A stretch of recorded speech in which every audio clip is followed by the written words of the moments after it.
Hello IP investors. Market के अंदर एक और न्यू आईपीओ आ चुका है जो कि एक ओएफएस इशू है यानी ऑफर फॉर सेल। इसमें कंपनी अपने फ्रेश शेयर्स इशू नहीं कर रहा है। कंपनी के जो एग्जिस्टिंग शेयर होल्डर्स है वही अपने शेयर्स को सेल ऑफ कर रहे हैं। इस कंपनी की आईपीओ की टोटल साइज है 601 करोड़, जो कि 28 अगस्त से लेकर 30 अगस्त तक हमें ओपन देखने को मिलेगा। इस वीडियो में हम डिस्कस करेंगे IPO details, company business, company financial, objectives of the IPO, GMP, और लास्ट में हम इस आईपीओ की समरी कर देंगे। इस वीडियो में हम डिटेल डिस्कशन करेंगे आईपीओ के बारे में, आईपीओ की फ्यूचरिस्टिक ग्रोथ के बारे में, और आईपीओ में इन्वेस्ट करना चाहिए नहीं उसके बारे में हम डिस्कशन करेंगे। चलिए इस वीडियो को स्टार्ट करते हैं। तो कंपनी का नाम है इको मोबिलिटी, जो कि कार रेंटल सर्विस प्रोवाइडर है। कंपनी का मेन बिजनेस है कार्स रेंट पे देना, और एक B2B सेगमेंट कंपनी है।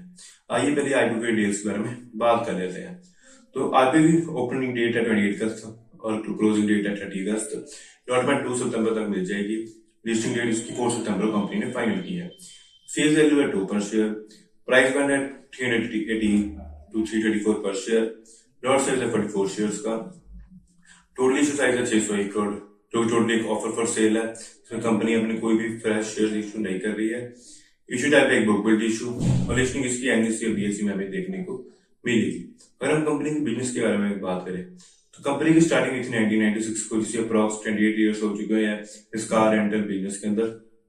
कंपनी एक chauffeur driven car rental service provider है, यानी कंपनी कार्स रेंट पे देती है विद प्रोफेशनल ड्राइवर्स।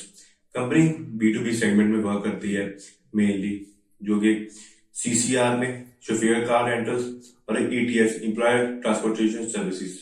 ईटीएस होता है यानी जो बड़ी बड़ी कंपनीज होती है वो अपने एम्प्लॉयज को पिक एंड ड्रॉप की सर्विस प्रोवाइड करती है, जो कि स्पेशली फीमेल्स के लिए तो मैंडेटरी ही है।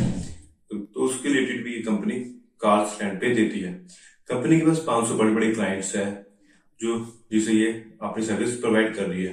कंपनी इंडिया में 109 सिटीज के अंदर वर्क कर रही है, 21 स्टेट्स के अंदर और 4 यूनियन टेरिटरीज के अंदर कंपनी अभी अपनी सर्विस प्रोवाइड करती है। और दिल्ली जैसे सिटीज के अंदर कंपनी सेल्फ ड्रिवन कार्स भी प्रोवाइड करती है।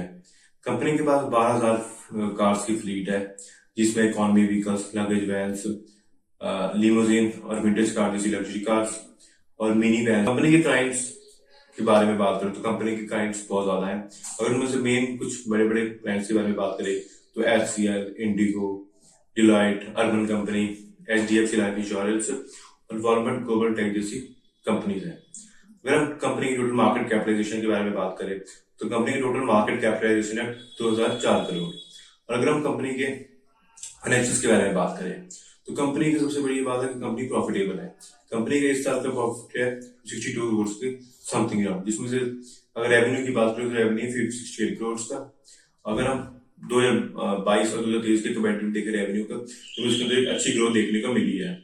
अगर हम प्रॉफिट आफ्टर टैक्स के बारे में भी बात करें तो कंपनी के प्रॉफिट में भी हर साल हमें अच्छी ग्रोथ देखने को मिली है। कंपनी के पास 296 करोड़ से एसेट है। नेटवर्थ की बात करते हैं 177 करोड़ की कंपनी की नेटवर्थ है। रिजर्व एंड सर्विस की बात करें तो 165 करोड़ की कंपनी के पास रिजर्व है।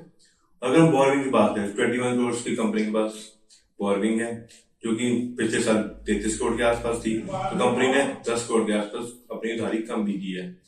तो कंपनी की डेब्ट टू इक्विटी रेशियो आती है 0.12, थोड़ी सी ज्यादा है क्योंकि डेब्ट टू इक्विटी रेशियो 0.5 के आसपास होनी चाहिए, उससे कम ही होनी चाहिए, लेकिन 0.12 है तो थोड़ी सी ज्यादा है। अगर हम कंपनी के कर्ज के बारे में बात हो तो 21 करोड़ का कर्ज है और प्रॉफिट 62 करोड़ का है। तो कंपनी अपने प्रॉफिट में से ही आराम से अपना जो कर्ज है उसे चुका सकती है। तो कंपनी का डेब्ट टू इक्विटी रेशियो अपने हम भी ले सकते हैं एक हिसाब से, क्योंकि कंपनी कैपेबल है अपने बोरविंग को क्लियर ऑफ करने में। अगर हम वैल्यूएशंस की बात करें रिटर्न ऑन इक्विटी है 72.75%, ये बहुत अच्छी बात है। यूजुअली 25% के आसपास होनी चाहिए, लेकिन रिटर्न ऑन इक्विटी इस कंपनी की 42% के आसपास आ रही है, ये बहुत अच्छी बात है। रिटर्न ऑन कैपिटल एम्प्लॉयड है 42.88%, वो भी बढ़िया है। रिटर्न ऑन नेटवर्थ है 42.75%, good. Price to book value है 0.3%। प्रॉफिट आफ्टर टैक्स मार्जिन 11% के, और पी रेशियो इस कंपनी की 32% की आ रही है। अगर हम ऑब्जेक्टिव्स की बात करें कंपनी की, कंपनी अपना आईपीओ क्यों लॉन्च करना चाहती है तो कंपनी को इस आईपीओ से कोई भी फायदा नहीं होने वाला है। कंपनी के पास कुछ भी मतलब इस आईपीओ से जो भी पैसे 601 करोड़ रुपीज आएंगे कंपनी के बिजनेस के अंदर नहीं लगेंगे, और जो कंपनी के एग्जिस्टिंग शेयर होल्डर्स है जो अपने शेयर्स को सेल ऑफ कर रहे हैं आईपीओ के थ्रू, उन्हें इस आईपीओ का फायदा होगा। अगर हम जीएमपी की बात करें, करंट जीएमपी इस कंपनी की 40.12% चल रही है, तो प्रॉफिट पर लॉट की बात करें 5896 रुपीज आ रही है। तो अगर हम आईपीओ की समरी करते हैं लास्ट में, तो आईपीओ के बारे में बात करें तो कंपनी काफी अच्छी है, कंपनी ग्रोथ में है, कंपनी मोर ओवर प्रॉफिट में है, तो जो कि एक अच्छी बात है। कंपनी के ऊपर थोड़ा सा कर्जा है, लेकिन कंपनी अपने आराम से कर्जे को चुका सकती है अपने प्रॉफिट में से। कंपनी के अंदर हम लिस्टिंग गेन के हिसाब से या फिर फ्यूचर ग्रोथ के हिसाब से, तो फ्यूचर होल्डिंग के हिसाब से हम इस कंपनी के अंदर पैसा लगाने के बारे में सोच सकते हैं। Thank you for watching my video, bye.